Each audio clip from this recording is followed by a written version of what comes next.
Olá, pessoal! Estamos de volta para discutirmos mais uma temática desse módulo de Fundamentos de Boas Práticas de Laboratório.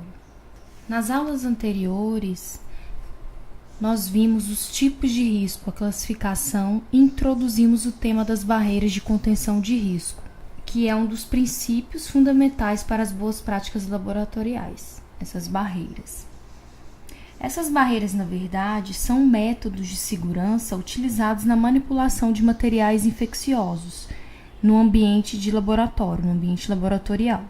Nós vimos que existem as barreiras primárias, que estão diretamente relacionadas ao comportamento humano, ou seja, à prática dos fundamentos das boas práticas laboratoriais e ao uso dos equipamentos de proteção individual, os EPIs, que vimos na última aula. Nessa aula, iremos ver os EPCs, que são os equipamentos de proteção coletiva, que também fazem parte das barreiras de contenção de risco biológico primária. Posteriormente, iremos discutir, as barreiras secundárias, as quais estão relacionadas à arquitetura e organização dos laboratórios. Um dos EPCs que será discutido nessa aula são as cabines de segurança biológica, que representa, na realidade, o principal dispositivo de contenção de borrifos e aerosóis presentes no laboratório. Elas constituem uma barreira mecânica para esses borrifos ou aerossóis gerados nas diversas atividades laboratoriais, além de eliminar o risco de contágio por inalação. Então, elas protegem o manipulador contra esse risco de contágio. Porque nós sabemos que quando nós manipulamos reagentes, substâncias químicas, quando a gente transfere pó ou mesmo semeia agentes biológicos como as bactérias, todos esses procedimentos podem gerar partículas que não são visíveis a olho nu, que podem contaminar o ambiente e a pessoa que está manipulando aquele material. Então, essas cabines de segurança são primordiais nos ambientes laboratoriais para proteger tanto o manipulador ou muitas vezes proteger a própria amostra, que precisa muitas vezes de uma esterilidade. E existem, como nós iremos ver nessa aula, vários modelos de cabines de segurança. Elas são classificadas em classe 1, 2A, 2B1, 2B2, 2B3 e a classe 3. Nós iremos discutir um pouquinho cada uma dessas classes.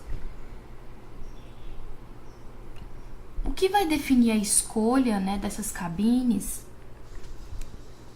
vai girar em torno de quê? A definição, a escolha de um tipo de cabine. Vai depender do tipo de proteção que você pretende. Se é proteção só do produto que você está manipulando, se é proteção do pessoal, ou seja, do manipulador contra micro-organismos, grupo de risco 1 a 4 de biossegurança, proteção contra a exposição de radionucleotídeos e químicos voláteis, por exemplo. Os químicos voláteis ou tóxicos, eles não devem ser utilizados, por exemplo, nas cabines que reenviam o ar usado para a sala, que é o caso da cabine classe 1, classe 2A1 e classe 2A2. E, por exemplo, para trabalhar com quantidades significativas de radionuclídeos, precisamos da classe 2B2, que apresenta o tipo de exaustor máximo. Então, dependendo da atividade que você vai executar naquele ambiente laboratorial, você deve conhecer essas particularidades, essas características de cada tipo de cabine para você instalar no seu laboratório aquele tipo específico para o objetivo que você pretende. Nessa tabela, que é disponibilizado pelo Manual de Segurança Biológica em Laboratório, MS, ela define justamente isso, o tipo de câmara, de câmara de segurança biológica de cabine, a depender do seu objetivo. Então, se você quer proteger o manipulador e dos micro-organismos dos grupos 1 e 3, você basicamente pode usar as 3 classes. Se você, por exemplo, vai manipular organismos do grupo de risco 4, você precisa das cabines de classe 3. Se você pretende, além da proteção do manipulador, e você vai trabalhar com agentes de risco 4, né, em laboratório com ar pressurizado, você vai precisar das cabines de classe 1 e 2. Não é necessário a classe 3. Se você pretende só proteger o produto, ou seja, você não trabalha com nenhum material com potencial risco para o manipulador, mas você pretende deixar aquele material estéril, você pode usar a classe 2 ou classe 3 com o fluxo, né, laminar incluído.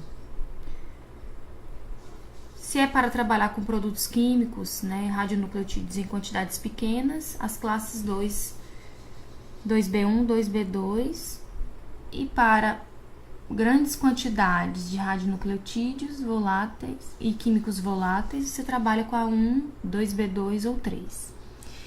Resumindo, a gente pode dizer que as cabines de segurança biológica classe 1, 2, elas possuem geralmente a frente aberta e oferecem proteção para a equipe do laboratório e para o meio ambiente. A classe 2 também protege o material manipulado contra manipulação externa, ou seja, não é só o manipulador. E a classe 3, geralmente, ela é o quê? Ela é para ser utilizada quando você trabalha com reagentes químicos perigosos, radionucleotídeos em grande quantidade, materiais de risco 4. Geralmente, ela é hermética e impermeável aos gases e vai fornecer o mais alto grau de proteção aos funcionários e ao meio ambiente. Todas essas cabines, elas apresentam filtros, que são os responsáveis por filtrar, né, esses agentes, impedindo esses contaminantes de contaminar o ar da sala, o ar do laboratório ou o ar do ambiente, e muitas vezes também deixando o ar interno, né, dentro da cabine estéril e livre de agentes para não contaminar o seu produto, o produto que você está manipulando. Então, um dos filtros mais comuns é esse filtro conhecido como EPA, né, que em inglês tem esse significado, High Efficiency Particulate Air, desenvolvidos em 1940. E esse filtro, ele é composto, como vocês podem ver nessa figura, por um emaranhado de fibras de vidro, com aproximadamente 60 micrômetros de espessura, e são sustentados por lâminas de alumínio, formando essa trama, né, tridimensional, como vocês podem ver. E essa trama, ela vai remover partículas do ar com uma eficiência de filtração em torno de 99,97 para partículas menores, né, de 0,3 micrômetros, e ela vai ter uma eficiência de filtração de 99,99% para partículas maiores que 0,3 micrômetros. Então, ela consegue proteger bem, uma vez que, por exemplo, as bactérias, o tamanho dela varia de 0,2 a 1,5 micrômetro. Então, a faixa maior do tamanho das bactérias, esse filtro consegue filtrar. Então, com essas características, o filtro EPA, ele retém efetivamente todos os agentes infecciosos conhecidos. Então, ele é bastante eficiente. Iremos agora, então, definir as principais características de cada classe das cabines de segurança. A classe 1, como vocês podem ver aqui nesse esquema, né, do modelo, elas são ventiladas na abertura frontal, como vocês podem ver aqui na região A. O ar entra, então elas são ventiladas na parte frontal. Geralmente, o ar da sala é aspirado através da abertura na frente, né, a uma velocidade de 0,38 metros por segundo. E esse ar, ele passa pela superfície na qual você está trabalhando e é expelido pelo canal de escape, né, aquela área C. E todo o ar da cabine é liberado através do filtro EPA, para dentro e para fora do laboratório. Então, como vocês podem ver aqui em azulzinho, o filtro EPA está localizado aqui. Então, o ar que está circulando dentro da cabine não é um ar estéreo. O que sai de fora dessa cabine para o ambiente, né, para o laboratório, para fora, por exemplo, ele já é um ar estéreo, ou seja, não tem o risco de contaminar o ambiente. Então, elas são indicadas para agentes microbiológicos de risco baixo a moderado. E como o ar não é estéreo, o ar que circula dentro dessa cabine, ela não é indicada quando se quer manter a esterilidade do material manipulado. Então, o fluxo de ar, ele varre as partículas de aerossol que possam girar-se na superfície de trabalho para longe do operador e envia, né, para o canal de escape. Então esse é um modelo bem simples e muito comum, né, nos laboratórios de nível 1 e 2 de biossegurança.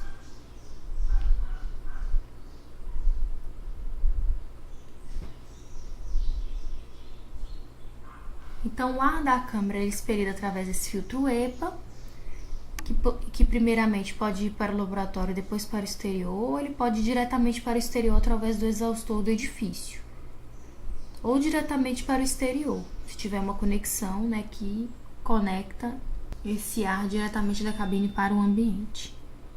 Então, ela é muito aplicada para trabalhar com químicos tóxicos voláteis e radionucleotídeos, né, em baixa quantidade. E como eu falei anteriormente, essa cabine de classe 1 não é indicada quando se quer manter a esterilidade, dada que o ar aspirado da sala e que varre a superfície de trabalho, né, interna da cabine é não esterilizado. Então, ela não vai assegurar uma proteção do produto da qual você está manipulando.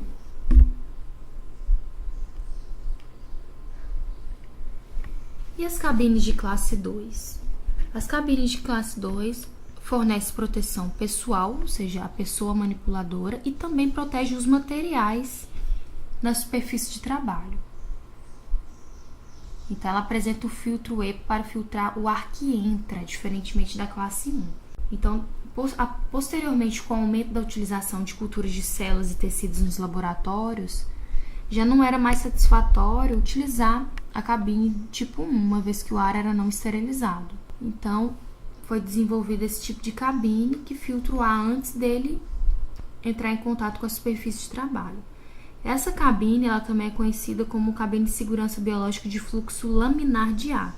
Por isso que muitas vezes a gente fala fluxo laminar, vamos para o fluxo laminar. Então, são as cabines de classe 2, que elas apresentam esse fluxo laminar de ar, que é uma massa de ar dentro de uma área confinada que vai mover com uma velocidade uniforme ao longo de linhas paralelas, formando esse fluxo, né?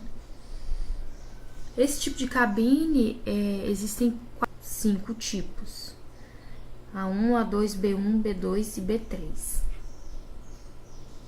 Aqui está um esquema, né, do modelo classe 2.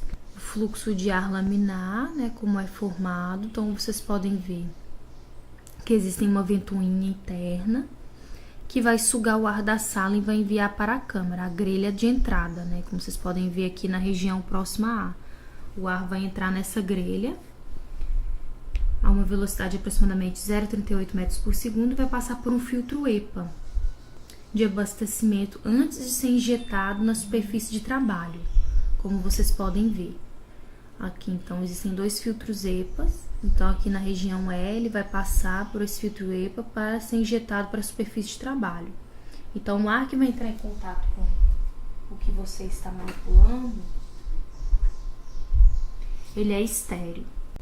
Então, à medida que esse fluxo de ar ele entra, ele vai dividir em 2 correntes. A metade, como vocês podem ver, passa através da grelha da frente e a metade pela grelha de trás. E qualquer partícula gerada de aerossol nessa superfície é imediatamente capturada nesse fluxo de ar e enviado para as grelhas.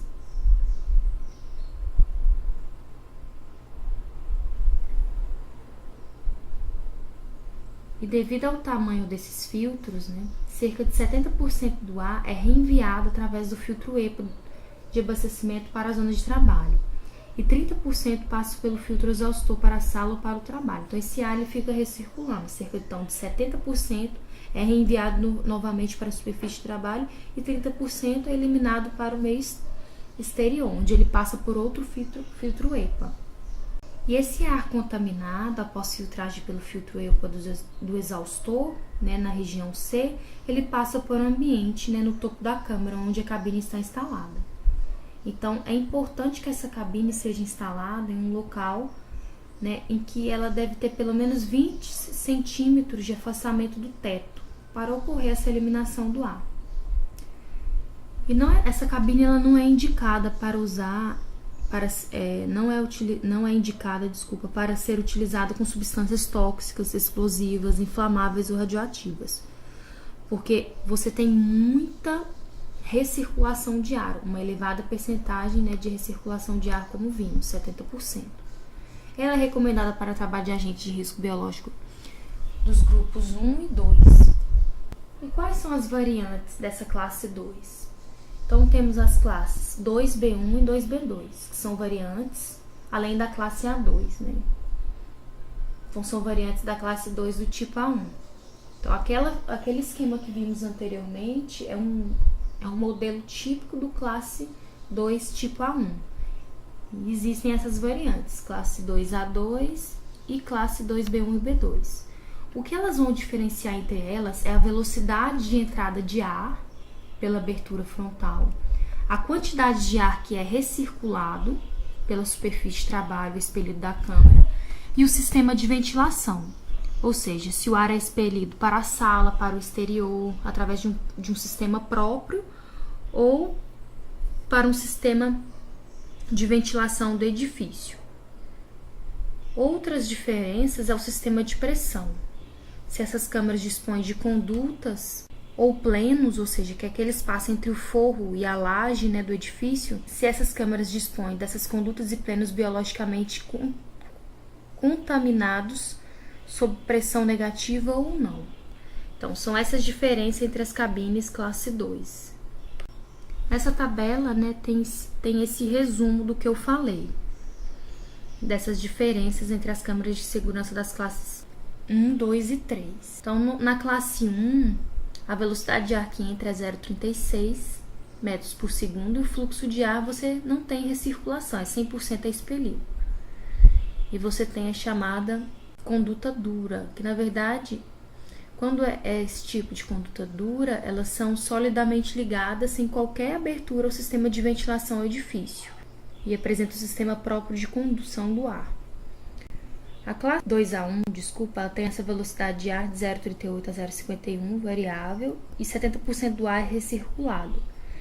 E a exaustão do ar é para a sala ou conexão dedal. O dedal, na realidade, ele encaixa no exaustor da câmara, aspira o ar da câmara e expele para as condutas do exaustor do edifício, certo? Então, esse dedal é esse suporte que vai encaixar o exaustor e expele, né, para a conduta do exaustor do edifício. A classe 2A2, a velocidade é um pouco maior, 0,51, e também possui 70% do ar recirculado. Classe 2B1 é 0,51 metros por segundo a velocidade do ar que entra, e contrariamente à classe 2A1 e A2, 30% apenas é recirculado, 70% é expelido, em conduta própria, né, para o meio externo. A classe 2B2, 100% é expelido, ou seja, não tem recirculação de ar. E a classe 3, a velocidade é não aplicada, né, não definida, e o fluxo de ar também não é recirculado. As cabines de classe 2, B3, do tipo B3, geralmente são utilizadas em laboratórios de nível de biossegurança 4. Então, elas são aplicadas para o trabalho com agentes de risco biológico do grupo 1, 2 e 3. 4 geralmente é a classe 3. Geralmente, esse tipo de cabine ela é de aço inox e todo o ar que entra e sai passa pela autoclave ou vai para os tanques de desinfecção. O ar é esgotado totalmente através de um filtro EPA por um ducto para o exterior e tem pressão negativa, certo? Então, aqui está um esquema 2B3. Então, necessita de uma conexão aos sistemas de exaustores do edifício. Então, como vocês podem ver, tem um filtro EPA, onde eu coloquei esses triângulozinhos azuis na região C. E aqui, antes de entrar, né, na região B, aqui na região de manipulação. E ela apresenta, né, esses espaços de pressão positiva na região E e na região F o espaço de pressão negativa, aqui no esquema, como vocês podem ver. A classe 3 é utilizada para laboratórios de contenção máxima, como eu comentei anteriormente, para máxima proteção ao pessoal, ao meio ambiente e ao produto. São os laboratórios de nível 3 e 4. Ela é totalmente fechada, com ventilação própria, esse tipo de cabine, e mantém o interior sob pressão negativa, aproximadamente 124,5 pascal. Como vocês podem ver nessa imagem, ela possui luvas, ou seja, a pessoa, para manipular, ela insere a sua mão, né, nesses compartimentos de luva. Ela também é de inox à prova de escape de ar. Existem essas luvas de borracha de grande resistência que são presas à cabine. E essas câmeras também podem ser conectadas a uma autoclave de 2 portas para descontaminar todos os materiais que entram e saem dessa cabine.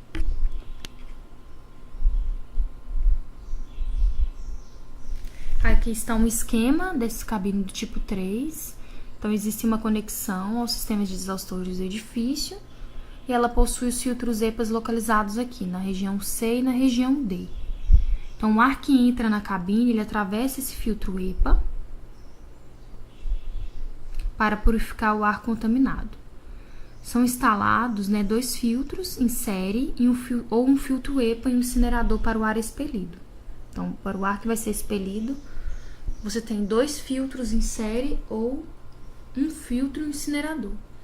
E eles possuem uma caixa de passagem anexa que possa ser esterilizada e equipada com exaustor de filtro EPA. Aqui vocês veem a vista lateral e a vista frontal. Na região E, onde vocês veem essa caixa, é uma região de autoclave de dupla saída, para colocar justamente o material que necessita ser esterilizado antes de sair da cabine. Então, se você está manipulando agentes de nível 4, por exemplo, o próprio vírus Ebola, é de extrema importância esse modelo, esse tipo de cabine, né, de alta proteção. E o sistema de exaustores da cabine, ele precisa ser conectado a um sistema de exaustores independente. E pode haver um tanque de imersão química, que deve ser colocado abaixo da superfície de trabalho, também utilizado para descontaminar materiais. Aqui está outra imagem da pessoa manipulando nesse tipo de cabine, então ela é hermeticamente fechada, né, totalmente fechada. E a introdução e retirada de materiais são efetuados por meio de autoclaves de porta dupla e um chuveiro de ar passando por um recipiente contendo desinfetante.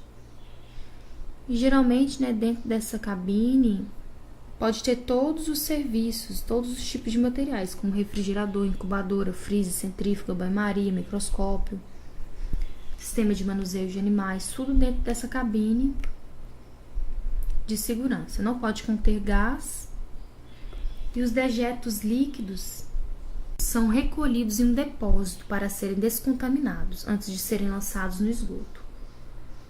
Então tem toda essa preocupação, né, com o descarte de material contaminado. Então esse tipo de cabine é indicada para o uso de micro-organismos de risco 4, né, como vírus da febre hemorrágica, Marburg, Ebola, material de pesquisa de DNA de alto risco.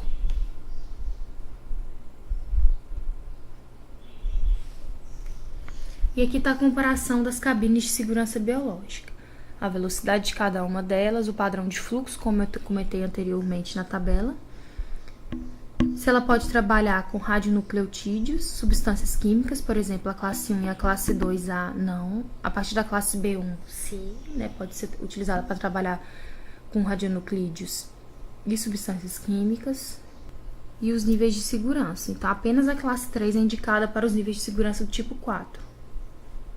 E todas têm proteção do produto, exceto a classe 1, como nós vimos, que é a única que não tem o ar estéril, ou seja, o ar que passa dentro da cabine é não estéril.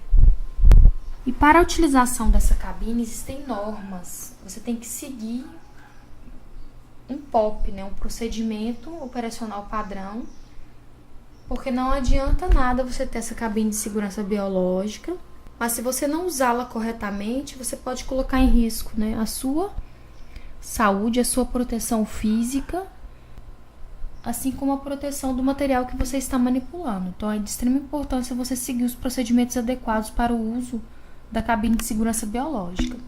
A instalação ela deve ser feita em um local afastado da circulação das pessoas e de correntes de ar, por exemplo, que perturbem. E para a sua instalação também você tem que prever um espaço livre de cerca de 30 centímetros nas traseiras e em cada lado da câmara, para ter um acesso fácil para a manipulação do aparelho.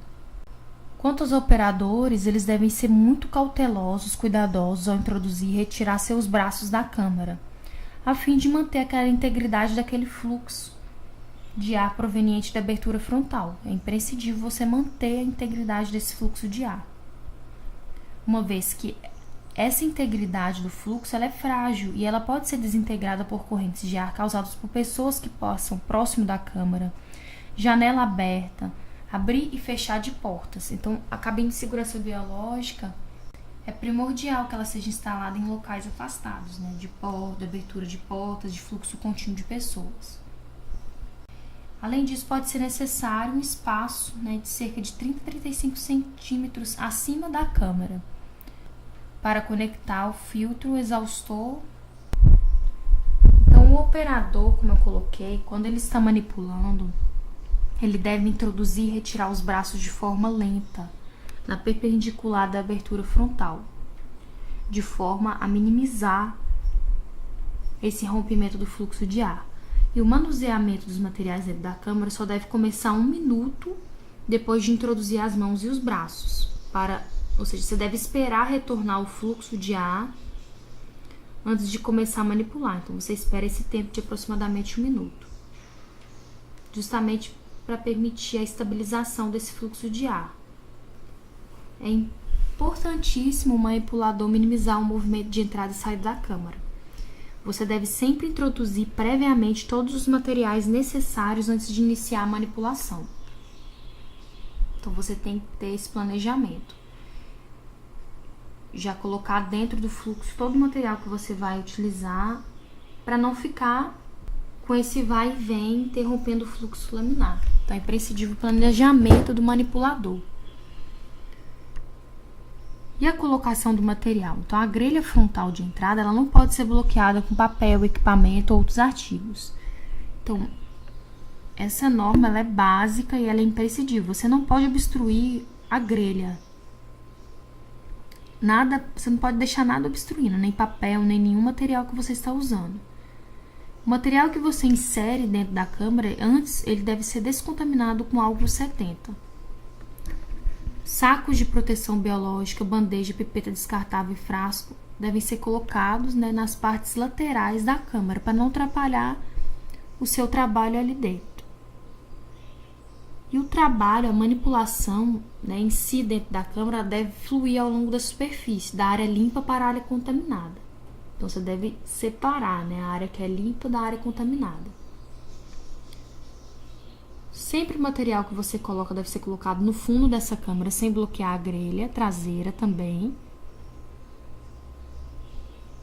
E equipamentos que geram aerossóis, centrífugas, por exemplo, devem ser colocadas no fundo da câmara.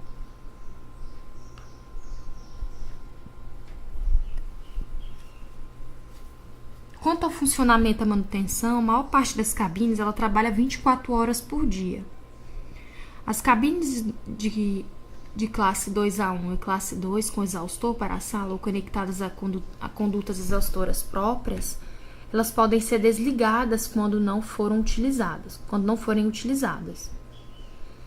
As cabines de classe 2B1 e B2 com instalações de condutas rígidas, elas precisam manter um fluxo de ar ininterrupto para ajudar a manter um equilíbrio, né, do ar da sala. E toda a cabine ela deve ser ligada 5 minutos antes do início das atividades e permanecer ligada 5 minutos após o término das mesmas, justamente para dar tempo para esse ar contaminado ser expelido, né, do ambiente interior da câmara. E a manutenção dessa cabine deve ser feita regularmente por um técnico qualificado e especializado. Então, é importantíssimo você ter esse controle da manutenção dessas câmaras também, dessas cabines.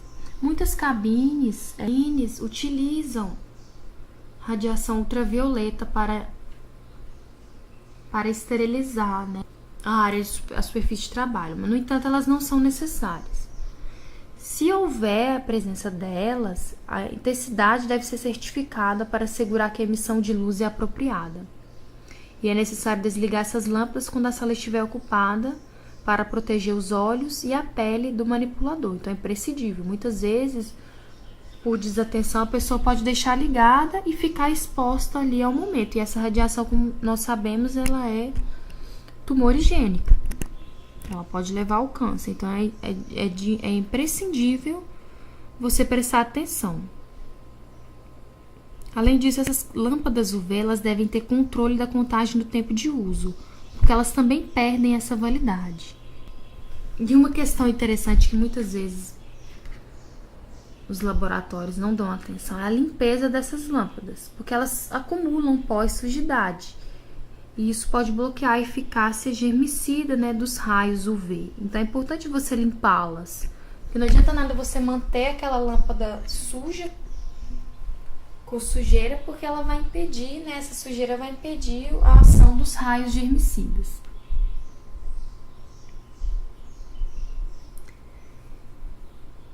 E outros itens importantes para a utilização das cabines são as chamas vivas. Você deve evitar. Então, antigamente, nos laboratórios de microbiologia, sempre tinha o bico de Bunsen, mas na realidade eles não são necessários. Se deve evitar, porque eles perturbam o fluxo de ar. E são, além disso, perigosos quando se trabalha com substâncias voláteis, inflamáveis. Os derrames. Você deve, quando ocorrer algum derrame de algum reagente, você deve começar imediatamente a limpeza, né, mantendo a câmera ligada. Utilizar desinfetante eficaz para evitar a produção de aerossóis. Como eu coloquei anteriormente, a certificação por um técnico qualificado é imprescindível e deve ser feita periodicamente. Para testar o fluxo, filtro e ventilação, é imprescindível você ter esse controle, esse planejamento. A limpeza e desinfecção deve ser feita antes e depois da utilização do fluxo, ou melhor dizendo, da cabine. Ao final, você pode usar hipoclorito de cálcio ou álcool 70 e manter sempre a câmera ligada enquanto você está realizando a limpeza, é importante. A descontaminação é antes de mudar os filtros ou quando você muda de localização. Então, ela é necessária, essa descontaminação. Então, se você vai trocar o filtro, vai mudar essa cabine de localização, você deve descontaminar muito. E esse tipo de descontaminação muitas vezes utiliza fumigação com gás formaldeído. Também deve ser feita por profissional qualificado, que muitas vezes a gente vê nos laboratórios de pesquisa em universidades, são os próprios alunos realizando essa fumigação com gás formaldeído, que é extremamente perigoso. E os EPIs são de extrema importância, né, quando se utiliza essas cabines. Então, deve-se utilizar bata, luva, cobrindo os punhos, máscara, óculos de proteção. Então, todos os EPIs são importantes na utilização dessas cabines de segurança. Então, para a utilização correta da cabine, você deve seguir o POP de uso, né, o procedimento operacional padrão. Resumidamente, você deve fechar as portas do laboratório, evitar a circulação de pessoas durante o uso dessa cabine, ligar a cabine se tiver a luz ultravioleta em torno de 15 a 20 minutos antes do seu uso, para manter aquele fluxo de ar contínuo e os raios germicidas esterilizarem, mas você deve sair da sala nesse momento para não receber essa radiação. Após você desligar a luz UV, você descontamina a superfície interior com gás estéreo embebido em álcool etílico isopropílico a 70%. Eu esqueci de falar, mas anteriormente, a qualquer manipulação na cabine, você deve lavar de forma correta as mãos e antebraços. Usar jaleco de manga longa, luva, máscara, gorro, propé quando necessário. Usar equipamento meio vidraria no plano de atividade da área de trabalho, ou seja, tudo deve ser concentrado naquela sala próximo à cabine. Você não vai sair com seu material, por exemplo, para centrifugar em outro ambiente e depois retornar para a cabine de segurança, porque você aumenta muito as chances de contaminação. Então, você deve planejar o seu laboratório de forma que os materiais necessários à manipulação daqueles agentes que vão ser utilizados dentro da cabine estejam próximos a ela. Limpar sempre os objetos, os materiais antes de introduzi-los na cabine. Os recipientes de descarte de material devem ser colocados no fundo da área de trabalho, como foi colocado anteriormente. Não usar bico de Bunsen pode acarretar dano no filtro EPA e interromper o fluxo de ar, causando turbulência. Você pode usar no lugar do bico de Bunsen um incinerador elétrico ou um microqueimador. E quando terminar o trabalho, você deve limpar a cabine, né, com álcool 70 e deixar a cabine inoperante em torno de 15 a 20 minutos antes de desligá-la, para também levar e expelir todo o ar contaminado que está dentro da superfície de trabalho. Então, outro equipamento de proteção coletiva são as duchas e os lava-óleos, que são imprescindíveis em qualquer laboratório. Ele é o método mais barato e o melhor método para descontaminação em condições emergenciais. Oferece, como vocês podem ver aqui nesse esquema, nessa figura, eles vão oferecer instantaneamente água como primeiro auxílio para a proteção das pessoas expostas a fogo, a ácido, a reagente, material radioativo e outros contaminantes, que podem causar danos graves ou irreparáveis. Então, aqui nesse esquema você vê o chuveiro e o lava-óleos. Outro EPC importante são os extintores de incêndio. São imprescindíveis em qualquer ambiente laboratorial. Portáteis é a primeira linha de defesa para o controle de incêndio, quando ele se inicia. E é importante que os usuários daquele ambiente conheçam os diversos tipos de extintores para o uso correto para cada tipo de incêndio, para que possamos ter naquele momento daquele incêndio uma atuação rápida e eficiente. Porque a maioria dos incêndios, em sua etapa inicial, ela pode ser extinta facilmente com esse tipo de equipamento portátil, se for empregado de forma correta. Eles colocam que o tempo de reação, ou seja, aquele tempo desde o momento em que se observa um incêndio pela primeira vez, ele é extremamente importante para você agir da forma mais rápida possível. Então, por isso, os extintores eles devem ficar em áreas acessíveis para a sua utilização, né, de forma rápida nesses momentos. Então, os extintores de incêndio existem 3 tipos. Os extintores de pó químico, gás carbônico e os extintores de água. Então, cada tipo de extintor ele é indicado para um tipo de incêndio, né, que pode ser classificado como classe A, classe B, classe C. Classe A é quando envolve incêndios com papel, madeira e tecido. Então, geralmente, com esse tipo de material, o extintor de água ele é o mais indicado, porque ele satura o material e não permite a reignição. Os incêndios causados pelos materiais embutidos na classe B, que são gasolina, óleo, tinta, o pó químico e o pó carbônico são excelentes escolhas. O pó químico ele abafa o fogo e a cortina criada e protege o operador do calor. O gás carbônico também ele é importante porque ele não deixa resíduo nem contamina gênero alimentício. Já o extintor de água não é indicado nessas situações, porque ele espalha o incêndio não apagado.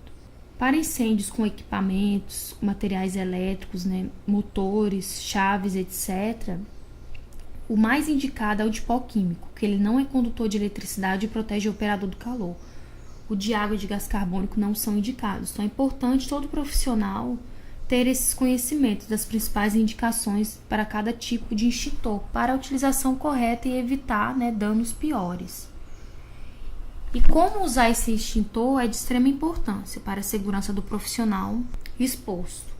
Então deve haver um treinamento, né, desses profissionais para que eles possam usar da maneira correta esse extintor. Então nesse esquema nós podemos ver que as etapas, né, de maneira simplificada, você deve cortar o lacre de plástico presente, como forma indicado na figura, e retirar o pino de segurança. Aí você faz um primeiro teste pressionando o gatilho, abrindo a válvula e posicione a uma distância segura, né? Isso é importante, você tem que estar a uma distância segura do foco.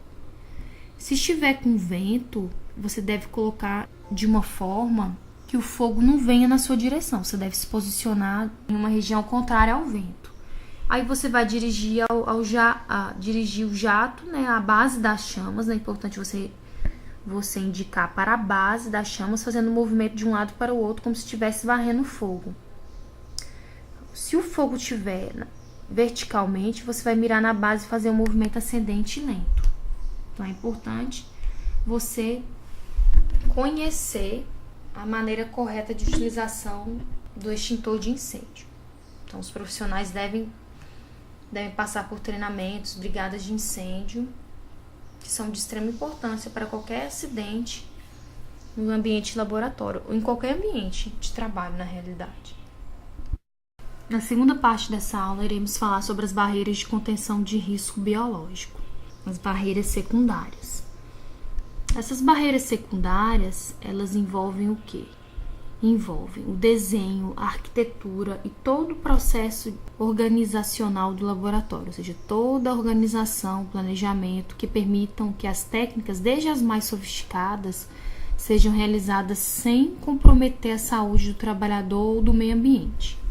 Então, o desenho e as instalações do laboratório, elas são importantes no provimento de uma barreira interna para proteger o pessoal que trabalha, proteger a comunidade e o meio ambiente, evitando que agentes infecciosos possam ser liberados acidentalmente pelo laboratório. Então, esse planejamento é de extrema importância.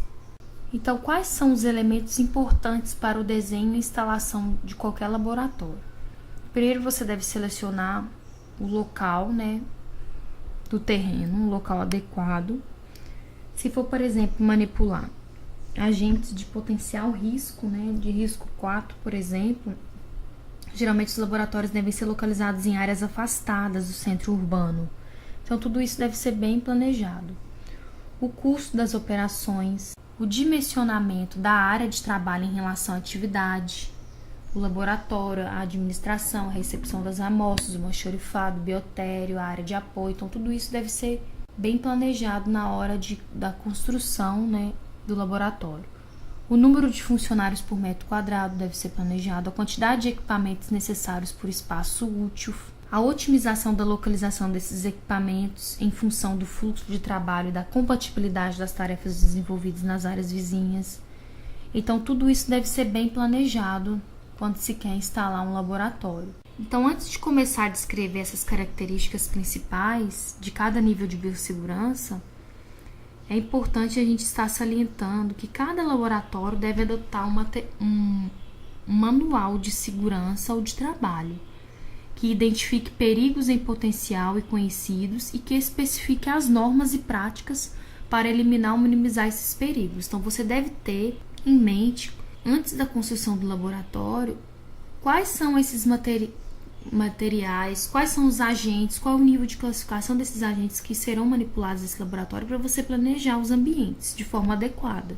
Então, nos próximos slides, nós vamos descrever essas principais características a nível de planta, a nível de organização, que esses laboratórios, de instalação também, que esses laboratórios devem ter. Então, nós vamos descrever essas características estruturais essenciais para cada nível, sendo que as diretrizes para os laboratórios de nível 1 e 2 são fundamentais para os laboratórios de todos os níveis de segurança.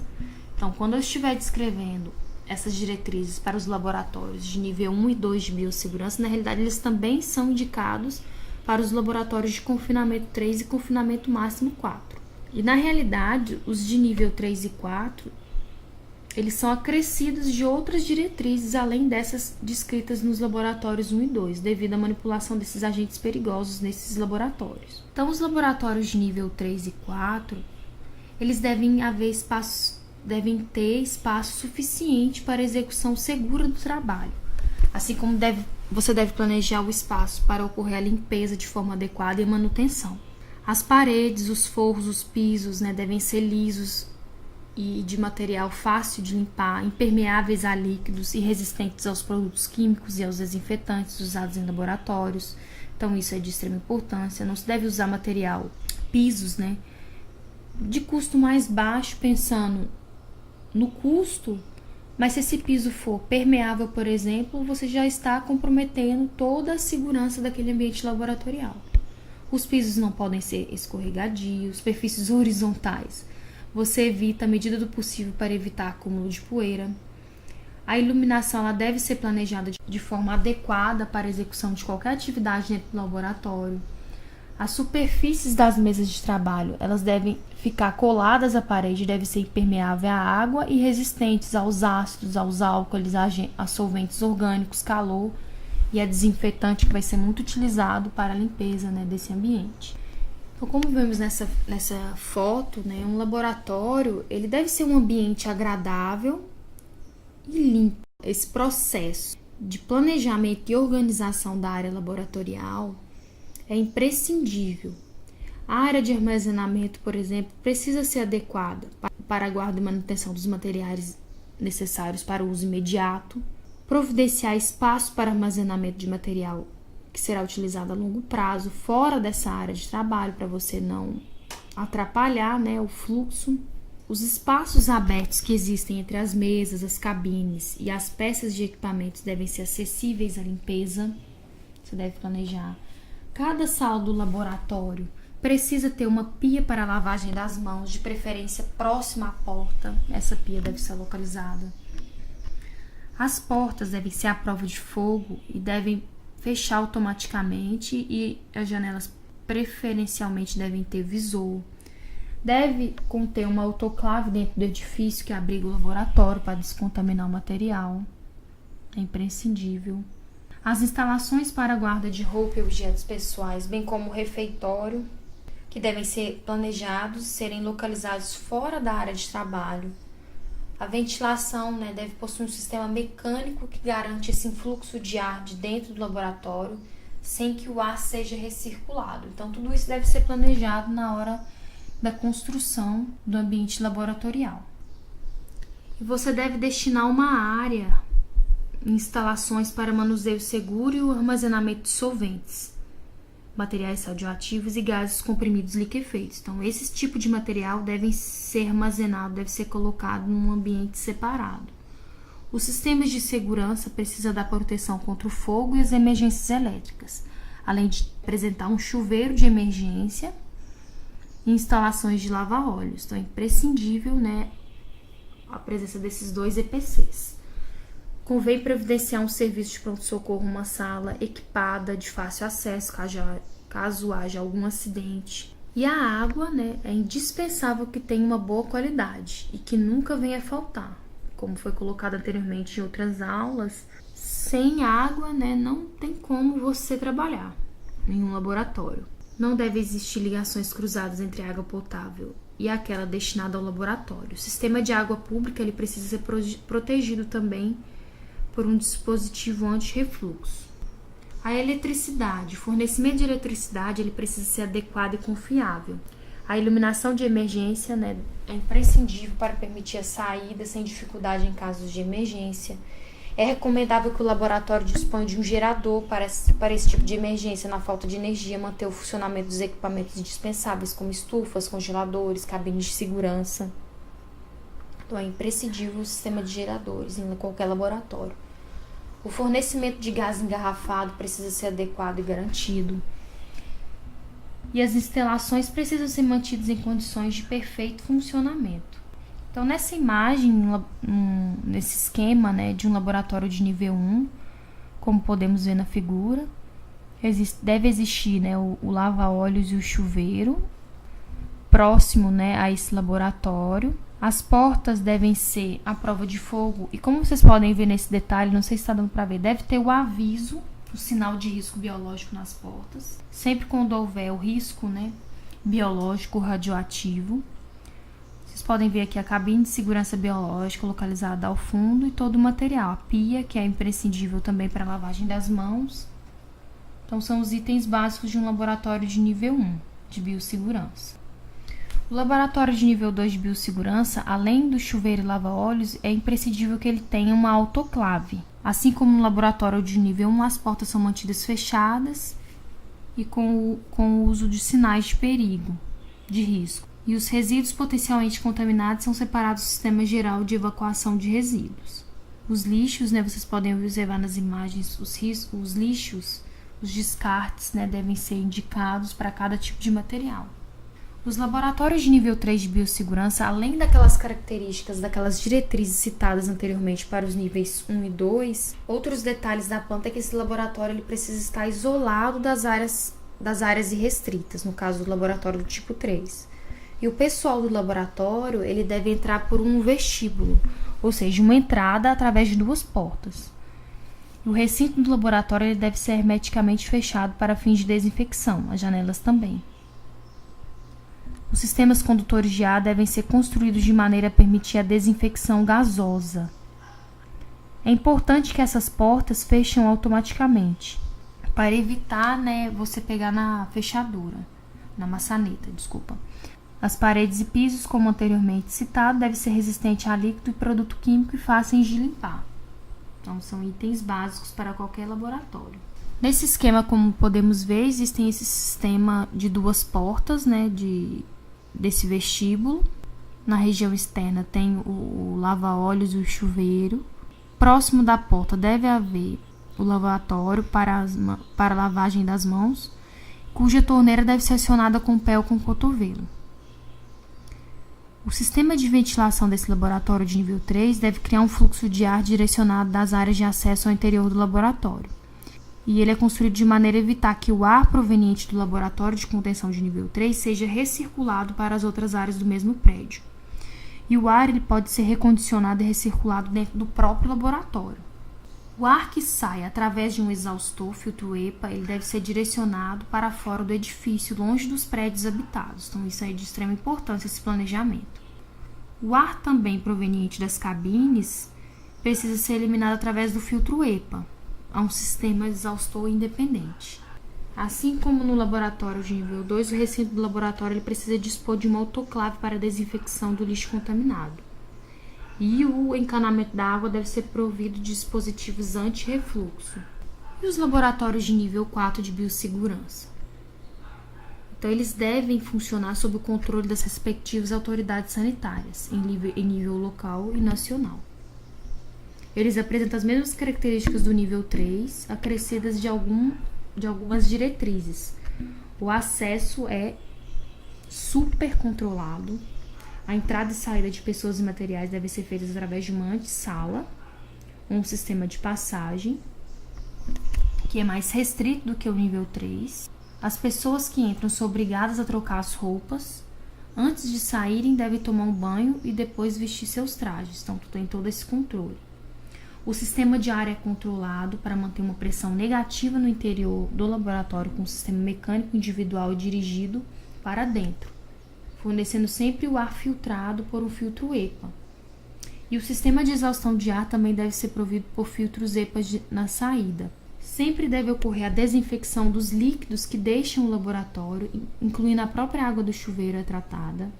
A esterilização de lixo e material, o autoclave precisa ser do tipo de passagem de 2 portas, como eu coloquei, né, para as cabines de classe 3. E como eu coloquei, né, as cabines de segurança classe 3 é uma contenção primordial. Além disso, os manipuladores usam macacões ventilados com pressão positiva. Chuveiro especial para desinfecção química das pessoas que deixam o vestiário, né, que é chamado de air shower, chuveiro em inglês, né, chuveiro de ar. E essa antessala de entrada com 2 portas para amostras e materiais também. Você tem essa antessala. Então, aqui está todo o esquema, né, o fluxo num laboratório de nível 4 de biossegurança. Então, a pessoa, o acesso controlado para entrar nesse laboratório, né, por meio de digital, de cartão de entrada. Nessa antessala, ele deve tirar sua roupa pessoal e tomar um chuveiro, né, e colocar a roupa adequada, que não sai, né, desse ambiente laboratorial. Toda essa roupa disponibilizada, ela deve ser descontaminada dentro do próprio laboratório. E antes de entrar na área de risco mesmo, ela deve vestir roupas adequadas, macacões com pressão positiva, tomar o chuveiro, né, e ir para aquela área laboratorial. Então, existe todo um procedimento. Aqui nessa imagem a gente vê, né, essas mangueiras amarelas penduradas, que são as mangueiras que vão fornecer ar filtrado para os manipuladores.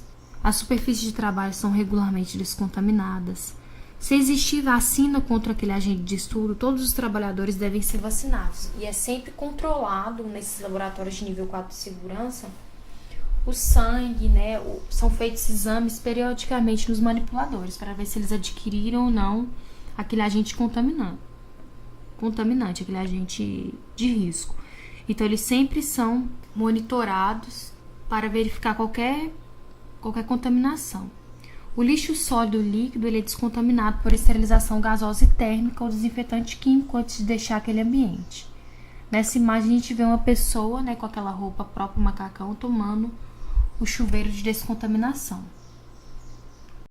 Então eu disponibilizei vídeos para vocês assistirem ao final dessa aula, exemplificando a organização, a dinâmica, os EPIs, né, todas as instalações desses laboratórios com diferentes níveis de biossegurança.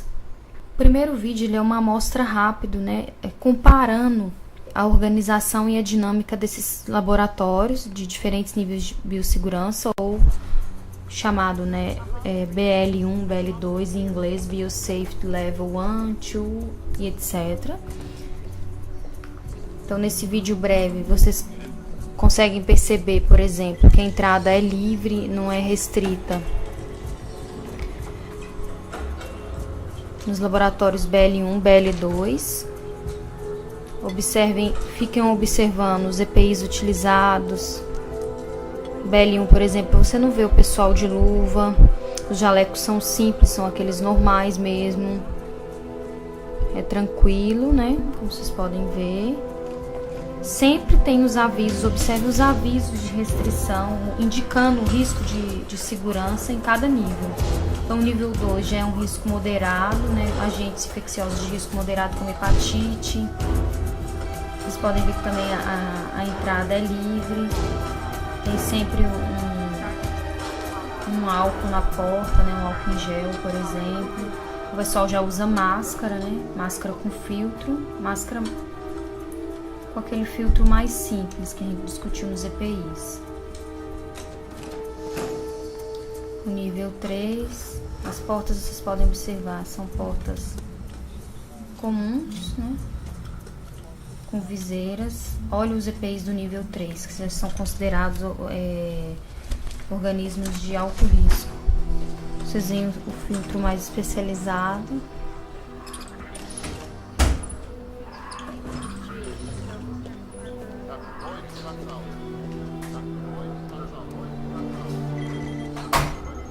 E o nível 4, como vocês podem ver, a entrada é restrita, ele entra por biometria.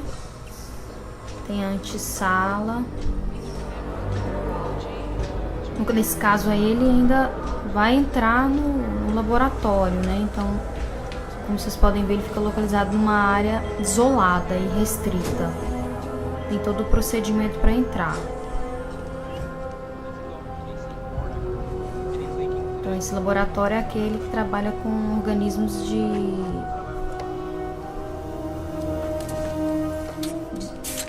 organismos potencialmente perigosos, altamente virulentos, né, que não tem cura nem vacina. Então a roupa é toda especializada, vocês veem esses macacões com pressão, né, negativa. Eles ficam esperando nessa antessala, por exemplo. Provavelmente eles estão sendo monitorados. E eles conectam a mangueira de ar, né, pressurizado, na qual eles vão respirar, aos macacões. E ali eles vão executar a sua tarefa normal.